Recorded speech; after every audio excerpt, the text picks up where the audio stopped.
Hi, I'm Tom. I thought for this video I'd try something slightly different. I want to talk about the lore while you watch me KitBash and paint a unit of Red Hand destroyers for my late Heresy World Eaters Legion force. So what are destroyers? Destroyers are formations within Space Marine legions, originally inspired by the enemies of the Emperor during the Unification Wars on Terra. Barbarian tribes who carried all kinds of destructive weaponry that tainted the battlefield long after the victor had been decided, with little care or consideration for what happened to the land and whoever gets to keep it. With a few exceptions, destroyer squads are the only Space Marine units allowed to carry radioactive, chemical, toxic, or phosphex weaponry in the legions.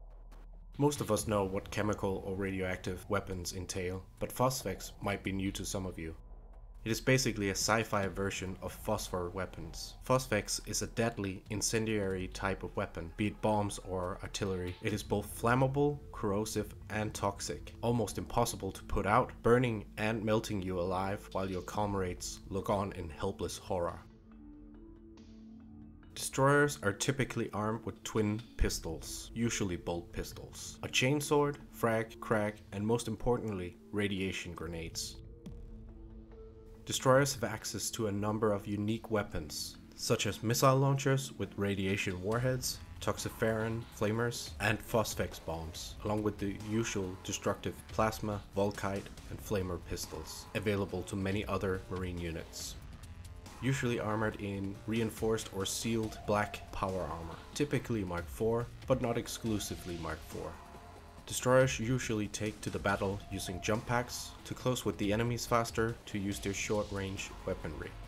If not using jump packs, they are known as Mortalis destroyer squads, and are specialized in close quarters fighting, in hive cities, close confinements, or during boarding actions. In this configuration, they have access to both graviton guns and incredibly dangerous disintegrators. So destroyers are more or less sanctioned war crime units. In most legions, their battle brothers don't hold them in very high regard.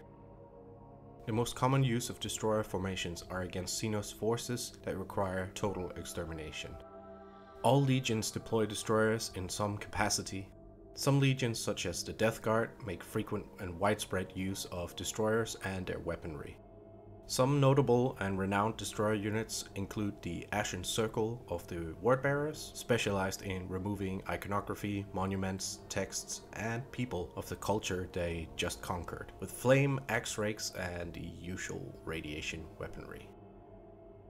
The Angels' Tears of the Blood Angels. These guys wear silver masks and are unleashed on the direct command of the Primarch Sanguinius himself when extermination is the only answer. The Blood Angels actually also have a second formation of destroyers called the High Hosts, and these guys do not wear the silver masks, not afraid of showing their faces to the world. Not quite a destroyer unit, but Dominion Sephon of the Blood Angels was a notable commander of destroyer formations, earning him the title of Bringer of Sorrows. The Dreadwing Interrupters of the Dark Angels are likewise a notable destroyer example, wielding plasma flamers. These destroyers take no trophies, nor tell no tales of their victories. The enemies are simply deleted and forgotten forever in a jet of cleansing plasma burners and incinerators. The Lion's ultimate sanction. Another notable commander is Vareth Redloss of the Dark Angels. It is to him that the Lion turns when the hidden and terrible weaponry of the First Legion needs to be unleashed. I'm not even going to attempt this one, but the White Scars have a notable destroyer formation too. Very few in number, but under the command of a council of Stormseers and a Primarch Jagatai who can sanction their use in battle. The Space Wolves also employ a type of destroyer unit called the Deathsworn or the Black Cull.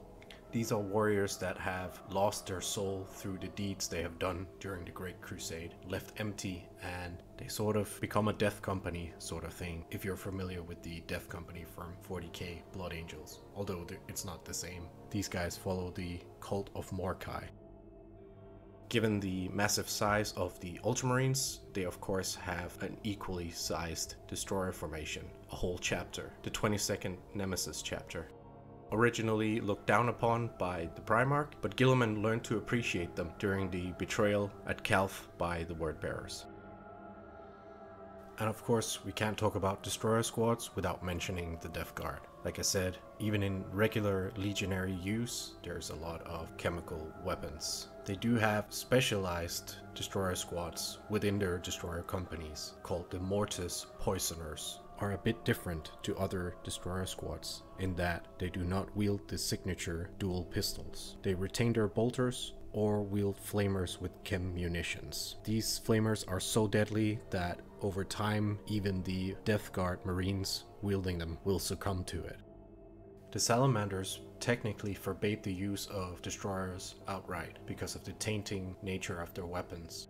A small cadre is still left in the Legion with the exclusive purpose of xenocide operations. Instead, Vulcan created the Pyroclasts to fulfill the same role with a specialized flame projector of Vulcan's own design.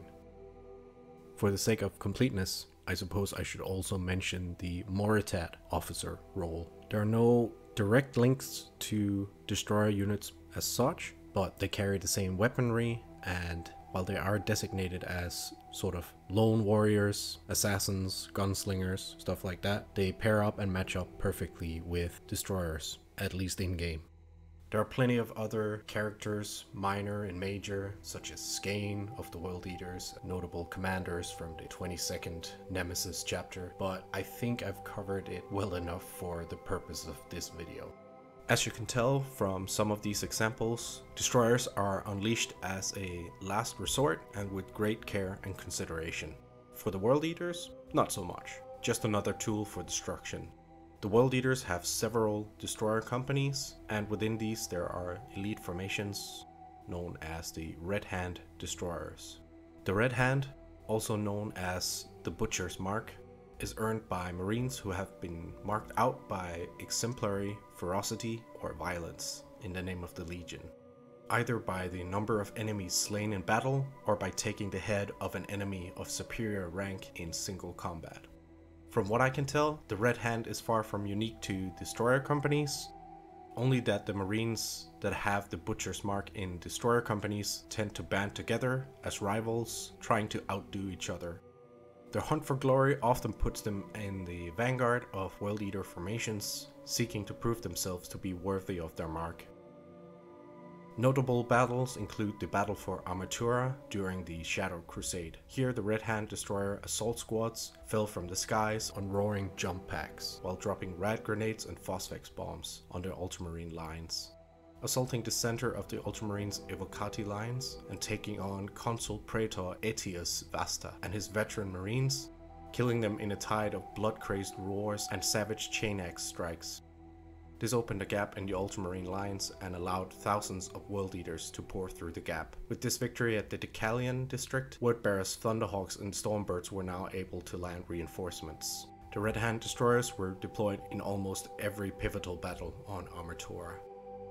Red Hand Destroyers have access to most of what normal destroyer squads have, with the addition of World Eater specific weapons, such as the Meteor Hammer, Excoriator Chain Axes, Phalanx Blades, or barbed hook lashes. In addition, they also have access to thunder hammers in place of some of the heavy weapons such as missile launchers. In-game, Red Hand Destroyers must declare charges if they are able to, and in close combat they gain bonuses that help them win the combat as well as bonuses to overrun the enemy. Fitting to the lore, they're first in and hit with overwhelming force to earn and keep their glory. So that is a bit of lore about what destroyers are and also what specifically Red Hand Destroyers are. I can talk a bit about my unit of KitBashed Red Hands here. As part of my ongoing project to convert my old 40k Chaos Space Marines army into a Horus Heresy force, I do quite a bit of kit bashing, and quite a few choices have been made here. I can spend a bit of time pointing out some of the considerations. For those of you who are new to my process, I can start out by saying most Chaos Space Marine armor are actually legit Horus Heresy compatible, some of them with some modification anyway. I keep meaning to do a video on 40k compatible armor marks and how to identify and use 40k bits in a legit way for Heresy. Someday, maybe.